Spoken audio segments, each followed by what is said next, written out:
সবাইকে জয় যিশু। প্রভু যিশু খ্রিস্টের শক্তিশালী নামে আমি আপনাদের প্রত্যেককে হৃদয় দিয়ে স্বাগত জানাচ্ছি আমার এই চ্যানেল জীবন্ত ঈশ্বরের মণ্ডলীতে। আমি ঈশ্বরকে ধন্যবাদ দিই সেই সমস্ত মানুষগুলোরই জন্যে যারা যারা প্রতিদিন ঈশ্বরের বাক্যের অপেক্ষা করেন ও যাদের মধ্যে জীবন খাদ্যের সেই খিদে আছে। ঈশ্বর তার শিক্ষায় আপনাদের প্রত্যেককে পূর্ণ করুন। আমেন। একমাত্র ঈশ্বরেরই গৌরব হোক। আমেন। আজ আমি একটা গুরুত্বপূর্ণ বিষয় নিয়ে আলোচনা করব, তাই একটু মনোযোগ দেবেন। আজকের বিষয়, কেন আপনার জীবনে বারবার সমস্যা আসছে।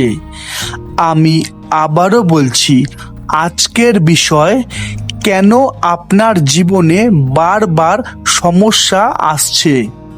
এই বিষয়ে বাইবেল কি বলে, তাই আসুন আর দেরি না করে আমরা প্রবেশ করি ঈশ্বরের বাক্যের নিগূঢ় তত্ত্বে।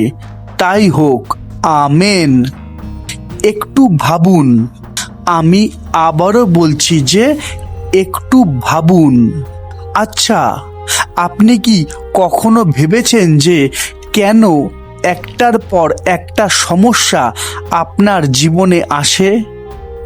আপনি প্রার্থনা করেন, আপনি ঈশ্বরকে ভালোবাসেন, তবুও কেন কষ্ট, তবুও কেন ব্যর্থতা, অসুস্থতা বা দুশ্চিন্তা আপনাকে ঘিরে রেখেছে? দেখুন, বাইবেল আমাদের শেখায় যে সব সমস্যার কারণ কিন্তু এক নয়।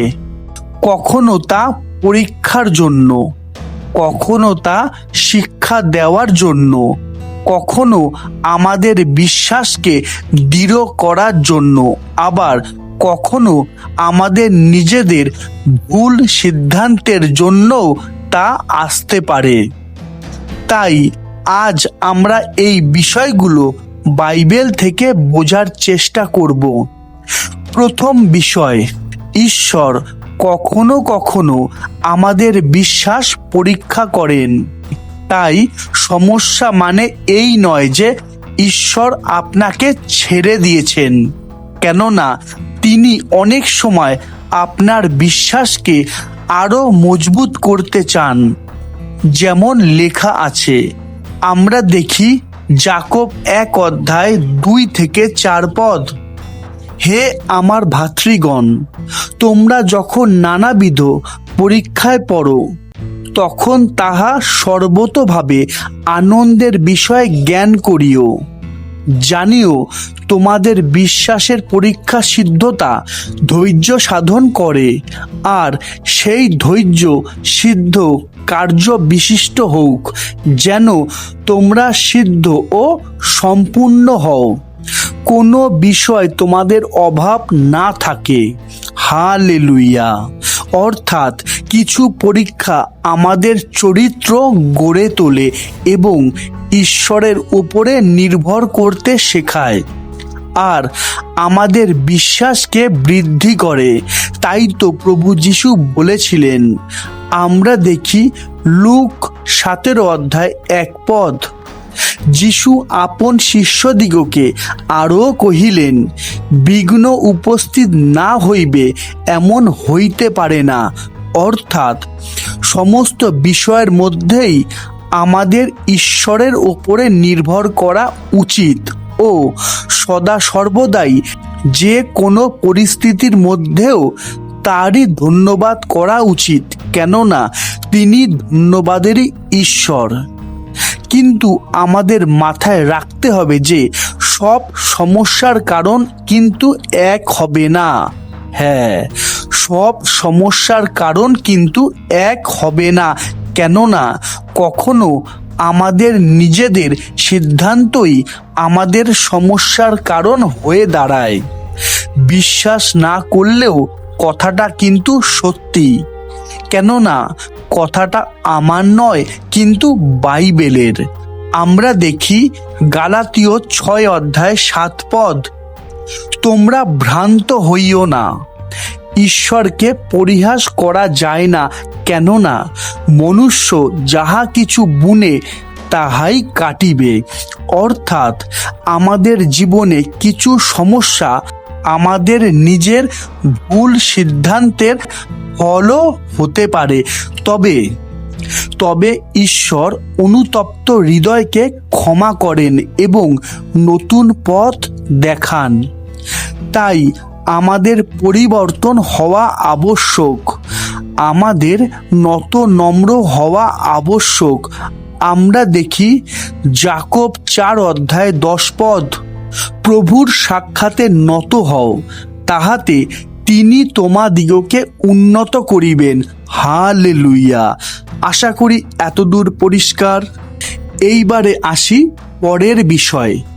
দেখুন, আমাদের মাথায় রাখতে হবে যে আমাদের জীবনে যা কিছুই হোক না কেন তা ঈশ্বর আমাদের মঙ্গলের জন্যই করে থাকেন। কেননা ঈশ্বর সমস্যার মধ্যেও আমাদের মঙ্গল সাধন করেন। হ্যাঁ, এটাই সত্যি। কেননা ঈশ্বর আমাদের প্রতিশ্রুতি দিয়েছেন যে তিনি আমাদের জীবনের কঠিন সময়কেও ভালো উদ্দেশ্যে ব্যবহার করেন। যেমন লেখা আছে, আমরা দেখি রোমিও 8:28 আর আমরা জানি যাহারা ঈশ্বরকে প্রেম করে, যাহারা তাহার সংকল্প অনুসারে আহুত, তাহাদের পক্ষে সকলই মঙ্গলার্থে একসঙ্গে কার্য করিতেছে। তাই আমাদের করণীয় একটাই, আর তা হলো ঈশ্বরের একটা বাক্যকে বিশ্বাস করে তা ধৈর্যপূর্বক পালন করা। আমরা দেখি ইব্রিয় 10:35-36 অতএব তোমাদের সেই সাহস ত্যাগ করিও না যাহা মহা পুরস্কার যুক্ত, কেননা ধৈর্যের তোমাদের প্রয়োজন আছে, যেন ঈশ্বরের ইচ্ছা পালন করিয়া প্রতিজ্ঞার ফল প্রাপ্ত হও। হালেলুয়া। তাই আমাদের সতর্ক হতে হবে, সাবধান হতে হবে, কেননা কখনো কখনো শয়তানও বিশ্বাসীদের নিরুৎসাহিত করার চেষ্টা করে থাকে। বাইবেল বলে যে আমাদের একটা আধ্যাত্মিক শত্রু আছে, যে সব সময়ের জন্যই আমাদের বিপক্ষ। যেমন লেখা আছে, আমরা দেখি 1 পিতর 5:8-9 তোমরা প্রবুদ্ধ হও, জাগিয়া থাকো, তোমাদের বিপক্ষ দিয়াবল গর্জনকারী সিংহের ন্যায় কাহাকে গ্রাস করিবে তাহার অন্বেষণ করিয়া বেড়াইতেছে। তোমরা বিশ্বাসে অটল থাকিয়া তাহার প্রতিরোধ করো। তাই আমাদের ভয় নয়, সাহস আনতে হবে। আমি আবারও বলছি যে আমাদের ভয় নয়, কিন্তু বিশ্বাসে দৃঢ় থাকতে হবে।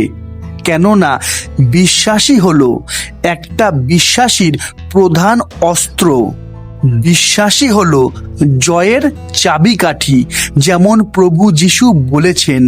আমরা দেখি মার্ক 11:23 আমি তোমাদিগকে সত্য কহিতেছি, যে কেহ এই পর্বতকে বলে উপড়িয়া যাও আর সমুদ্রে গিয়া পড়ো, এবং মনে মনে সন্দেহ না করে, কিন্তু বিশ্বাস করে যে যাহা বলে তাহা ঘটিবে, তবে তাহার জন্য তাহাই হইবে। হালেলুয়া।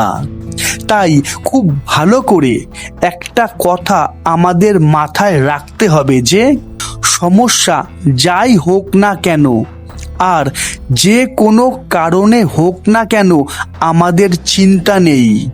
ঠিকই শুনেছেন, আমাদের চিন্তা নেই। কেননা সমস্যার সময় ঈশ্বর আমাদের ছেড়ে যান না। কেননা তিনি প্রতিশ্রুতি দিয়েছেন যে তিনি সব সময়ই আমাদের সঙ্গে থাকবেন যদি আমরা তার ইচ্ছানুসারে জীবন যাপন করি। তো আমরা দেখি যিশাইয় 41:10 ভয় করিও না, কারণ আমি তোমার সঙ্গে সঙ্গে আছি। ব্যাকুল হইও না, কারণ আমি তোমার ঈশ্বর। আমি তোমাকে পরাক্রম দিব, আমি তোমার সাহায্য করিব। আমি আপন ধর্মশীলতার দক্ষিণ হস্ত দ্বারা তোমাকে ধরিয়া রাখিব। হালেলুয়া। তাই ঈশ্বরকে সব সময়ই ধন্যবাদ দিন। যে কোনো পরিস্থিতির মধ্যেও ধন্যবাদ দিন, কেননা মাথায় রাখবেন যে সমস্যা যত বড়ই হোক না কেন, ঈশ্বর তার চেয়েও অনেক বড়। হালেলুয়া। তাই এখন আমরা জানব যে সমস্যার মধ্যে আমাদের কি করা উচিত। এই বিষয়ে বাইবেল কি শিক্ষা দেয় শুনুন, বুঝুন ও গ্রাহ্য করুন। নিয়মিত বাইবেল পড়ুন, ঈশ্বরের শিক্ষা শুনুন, প্রতিদিন প্রার্থনা করুন যেন একদিনও তা বাদ না পড়ে।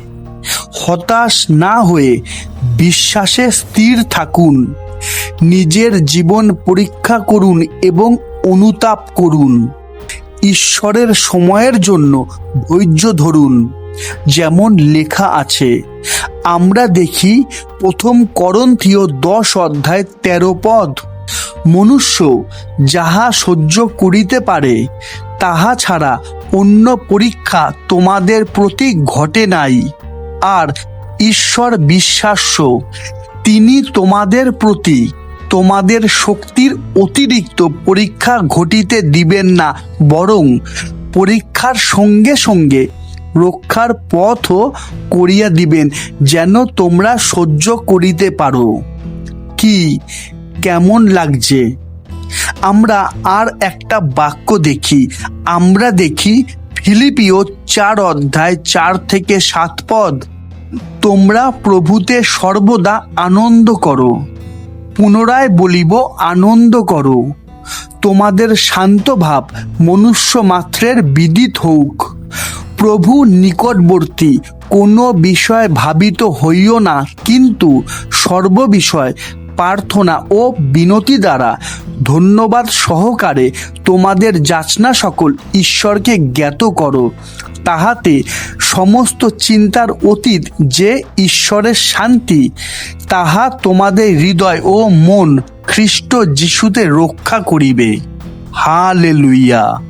যদি আপনার জীবনে বারবার সমস্যা আসে, তাহলে শুধু প্রশ্ন করবেন না যে কেন, কিন্তু প্রভুকে জিজ্ঞাসা করুন যে, প্রভু, এই পরিস্থিতির মাধ্যমে তুমি আমাকে কি শেখাতে চাইছো, আর এই পরিস্থিতির মধ্যে আমার করণীয় কি? দেখুন, ভালো করে বুঝবেন যে ঈশ্বর আপনার কষ্ট দেখছেন। তিনি আপনাকে একা ছেড়ে দেননি। আপনি যদি তার উপরে ভরসা রাখতে পারেন, তাহলে তিনি সঠিক সময় আপনার পথ খুলে দেবেন। হ্যাঁ, তিনি সঠিক সময় আপনার পথ খুলে দেবেন।